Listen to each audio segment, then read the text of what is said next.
యెషయా గ్రంథము 27వ అధ్యాయము.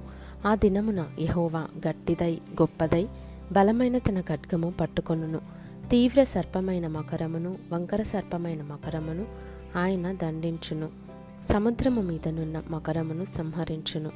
ఆ దినమున మనోహరమగు ఒక ద్రాక్షవనముండును. దాని గూర్చి పాడుడి. యెహోవాను నేను దానిని కాపు చేయుచున్నాను. ప్రతి నిమిషమున నేను దానికి నీరు కట్టుచున్నాను. ఎవడును దాని మీదికి రాకుండానట్లు దివారాత్రము దాన్ని కాపాడుచున్నాను. నాయందు క్రోధము లేదు. గచ్చపొదలను బలురక్కసి చెట్లను ఒకవేళ నుండిన ఎడల యుద్ధము చేయువాని వలె నేను వాటిలోనికి వడిగా జొచ్చి తప్పక వాటిని కాల్చివేయుదును. ఈలాగున జరగకుండునట్లు జనులు నన్ను ఆశ్రయింపవలెను, నాతో సమాధాన పడవలెను, వారు నాతో సమాధాన పడవలెను.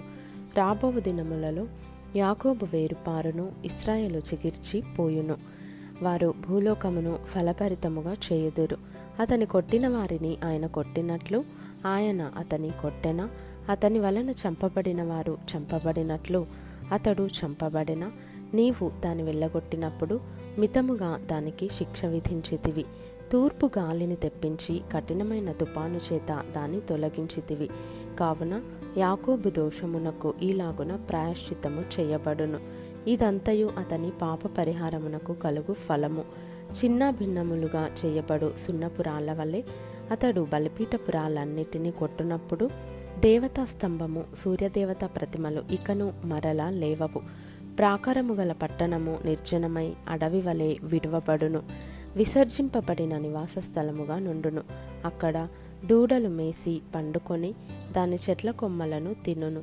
దాని కొమ్మలు ఎండినవై విరిచివేయబడును. స్త్రీలు వచ్చి వాటిని తగలబెట్టుదురు. వారు బుద్ధిగల జనులు కారు. వారిని సృజించినవాడు వారి యందు జాలిపడడు.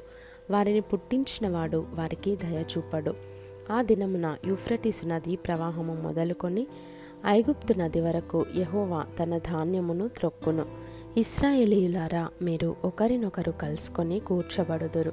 ఆ దినమున పెద్ద బూర ఊదబడును.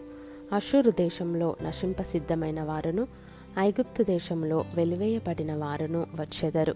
యెరూషలేములోనున్న పరిశుద్ధ పర్వతమున యెహోవాకు నమస్కారము చేయుదురు.